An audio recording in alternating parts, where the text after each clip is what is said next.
What's going on, guys? John Kelly here, and today we are talking about my favorite gear from 2022. And the first piece of gear we're going to talk about is the Platypus Quick Draw Filter. Last year in January, I put out a video on the gear I cannot wait to use in 2022, and this was on that list, and I can tell you it has not let me down. There's one major factor that makes me love this filter so much, and that's the simple fact that the top and back end can be capped watertight. You know as well as I do, when a water filter freezes, those little fibers that do all the filtering can crack, and when they crack, you now have a dead water filter. It's not doing you any good. And so to be able to cap off the ends watertight and just throw it in your sleeping bag or your quilt overnight is fantastic, knowing that you're going to be able to keep that nice and warm and not allow it to freeze. The filter only weighs in about 2 to 2.5 ounces, has a fantastic flow rate, and pairs really well with the Canuck Vecto bags.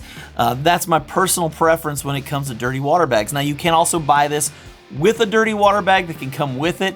All in all, these things come in, I think, about $26 brand new, and they do an awesome job of filtering your water. Definitely one of my favorite pieces of gear from this year. If you've been watching this channel for any amount of time, you know that for the last couple years I've been using a Helinox Frankenstein Chair 0 and Chair 1 put together to create what I call the Chair 0.5, and I've been using that for the past 2 years. It weighs about a pound and a half, a little over a pound and a half, does a great job, and it's a very comfortable seat, but I've always wondered what it would be like to sit a little higher. Well, Big Agnes came out with a chair this year, and it is one of my favorite pieces of gear this year, and that is the Skyline UL chair. I'd been reading about this chair for a while, so I reached out to Big Agnes and I asked them, is there a chance that I could get my hands on one of these chairs to try it out and test it to see if it's really a better chair, given the fact that this chair sits 15 inches off of the ground. That's almost the height of a regular chair that you sit in at dinner time. So I wanted to check it out, contacted them, they got back to me and said, sure. So they sent it to me and I started using this chair, and I can tell you, it did not disappoint. Now, the chair is a little expensive. It comes in right around $150, but something that's really cool is that if you're watching this video right now and it's November of 2022, if you're watching this right now, you can buy this chair for about $112 over at Moose Jaw. I actually went online today and bought one. I'm sending this one back to Big Agnes, and I ordered one that I'm going to keep for myself. I like the chair so much, I had to get my hands on one permanently. The chair sits up 15 inches off the ground.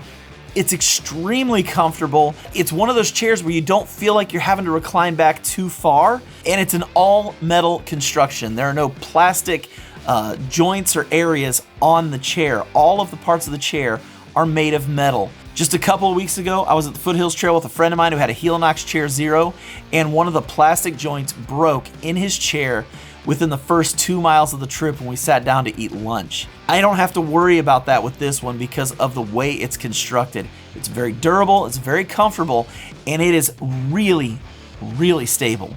And like I said, if you could pick it up for $112 right now, that is a fantastic value for a chair that will do a great job for you on the trail. The next item on this list is a water bottle. This is the Flux 1-liter water bottle from Hydro Pack. One of the reasons I'm a huge fan of this water bottle is the fact that it has a little clip that you can literally just clip with a carabiner to the front of your pack.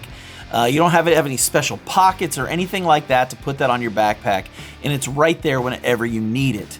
It's also got this great little setup on the front with this little valve that you turn either way to allow the water to flow in or out, so you don't have to worry about it spilling anywhere and getting on anything. I'm literally doing this over my keyboard right now, and no water's coming out. But the reason I really like this bottle is because of this little thing that you can buy, the drink tube cap. This turns this water bottle into a simple water bladder setup. If you're someone who liked hydration bladders, who puts those in the back of your backpack and uses the bite valve to drink out of it, most of us did that when we started backpacking.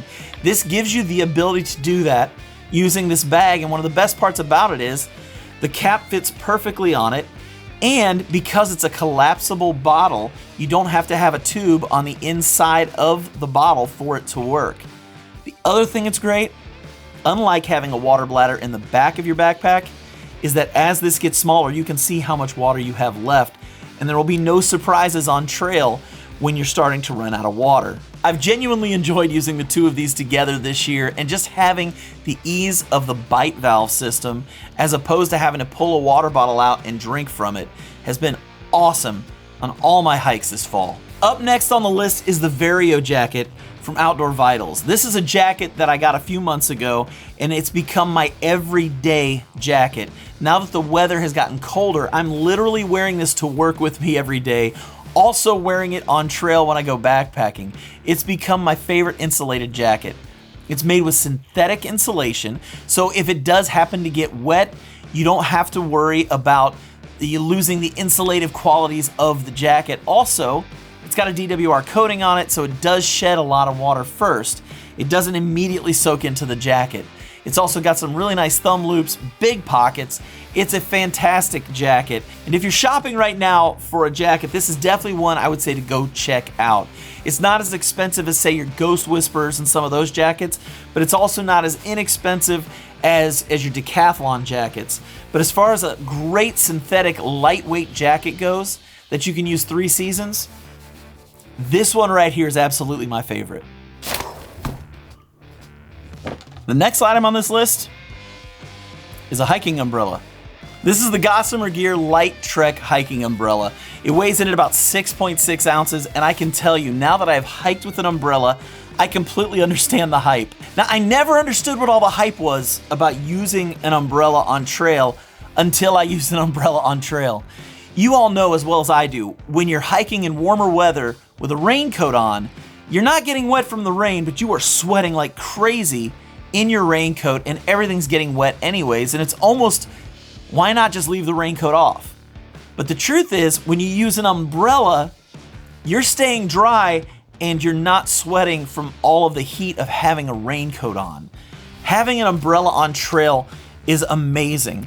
When I was on the Foothills Trail just a few weeks ago, it rained from the moment we got on the trail to the moment we got to our campsite.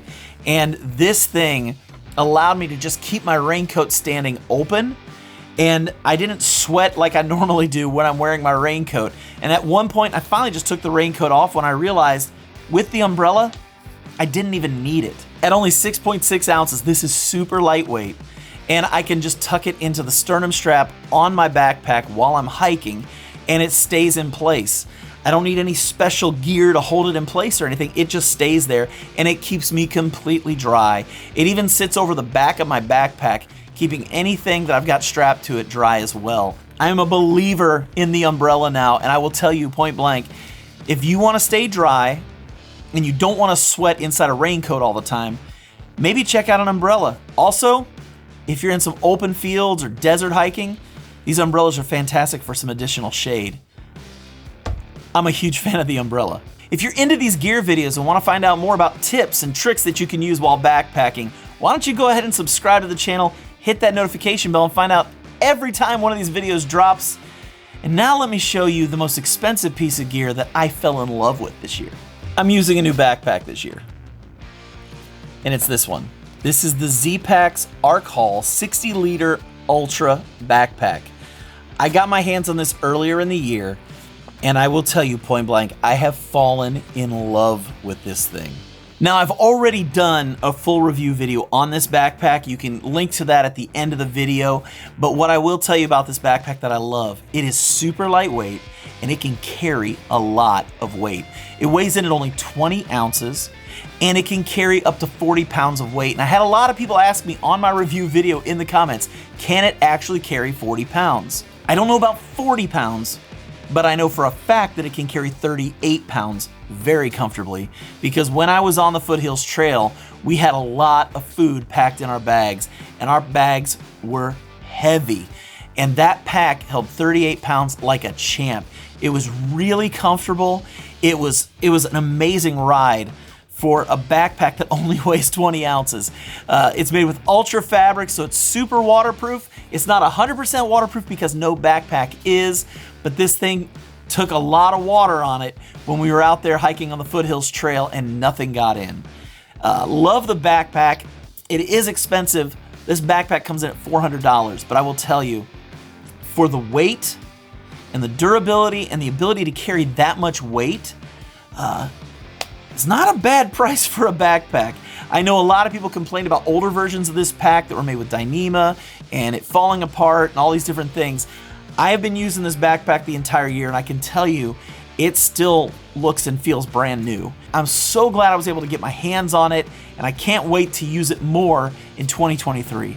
And the final piece of gear that I loved using in 2022 was also in my favorite gear list in 2021, and that's my Zoleo satellite communicator. And it's for multiple reasons. There's been so many improvements on this in just the last year that I can't even name them all. But one of the things I can tell you is availability.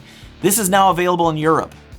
It wasn't available in Europe since its inception, but now it is. Not only that, they're now using Eris weather instead of dark cloud weather to do all the weather forecasts. Apple bought dark cloud weather this year and discontinued the use of it by anybody other than Apple, and now Zoleo is using Eris weather instead. Also, you have the ability to location track yourself as you're on a hike so people can see your progress.